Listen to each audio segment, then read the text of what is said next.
Baseball has always mirrored America, its triumphs, its tensions, its contradictions. But by the middle of the 2020s, the sport stood at a crossroads, not because of who was winning, but because of who was walking away. It was the summer of 2027, and the ballparks, those cathedrals of American summer, were silent. Not from weather, not from tragedy, but from rebellion. 2 years earlier, everything looked perfect. Spring training in March of 2025 felt like a renewal. Young stars like Jackson Holliday and Dylan Cruz energized a new generation. Veteran legends, nearing twilight, spoke of legacy. But beneath the surface, something simmered.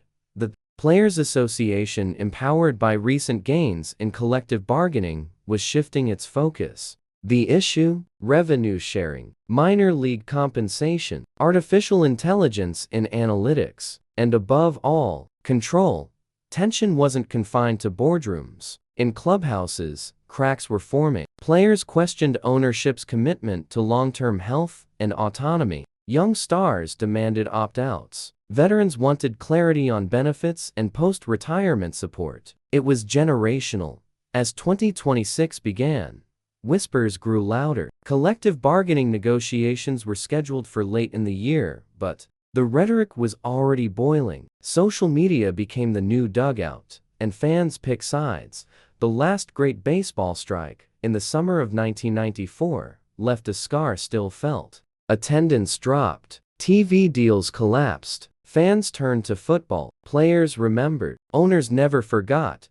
The All-Star Game in Philadelphia was a celebration on the surface, a nod to a golden age. But behind the scenes, representatives from both sides met in secret. The negotiations were failing, and the deadline loomed. On December 15th, after a marathon 20-hour meeting, talks collapsed. The final straw? A new league proposal that allowed teams to auto-renew rookie contracts based on performance algorithms. In January, the players took their story to the world. It wasn't about greed, it was about humanity, safety, equity, voice. And the message landed. Ownership fired back. They accused the union of sabotaging negotiations. Threats of replacement players quietly circulated. The media war turned ugly. Baseball, once a unifying ritual, became a battlefield of class, labor, and values. Some fans walked away, others dug in deeper, but no one stayed indifferent. On the first day of March, the unthinkable became reality. Spring training was canceled. For the first time in decades, the game paused, not for war, not for a virus, but for a line in the sand. Two unlikely voices emerged as leaders: Player X, once silent, now a symbol of defiance, and Player Y, articulate, unrelenting, and unafraid. On a rainy night in April, a secret meeting took place. A new offer, a compromise, or a trap, and then the leak. A document suggesting that MLB had been recruiting replacement players from overseas for months. A betrayal, some called it, others, a power play.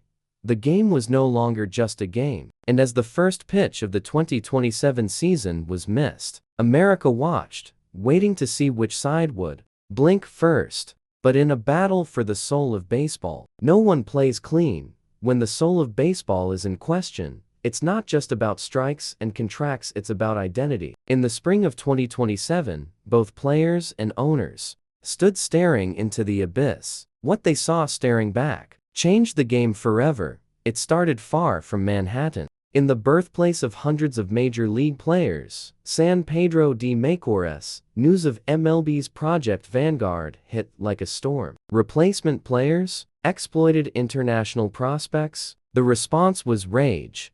The leaked document confirmed players' worst fears. Project Vanguard wasn't just theoretical. It had names, scouting reports, even contract drafts. It was evidence of betrayal and premeditation. On April 5th, the baseball world exploded. Players, fans, minor leaguers all stormed the gates. What began as negotiations turned into occupation. Symbolic, defiant, furious. Behind closed doors, the cracks widened. Traditionalists clung to hard-line stances, but younger, Analytics-driven owners saw a different game, one of brand equity, social media perception, and global optics. Out of silence came innovation. Players took to makeshift fields, filming their games, streaming on Twitch and TikTok. The Sandlot League was raw, fast, unfiltered, and real. Fans followed. Sponsors noticed. In June, the draft collapsed. Top prospects refused to enter. Agents advised waiting. Without labor peace, no one wanted to step onto a sinking ship. It was a revolt not seen since Curt Flood challenged the reserve clause in 1970. On Independence Day, players reclaimed their narrative. In a coordinated press event broadcast globally, union leaders presented their demands: health protections, minor league wages, a ban on biometric exploitation. One line echoed across the country. By mid-July, the losses were staggering. $1 billion hole and counting. Stadium vendors, media networks, and local economies bled. Owners knew this couldn't last.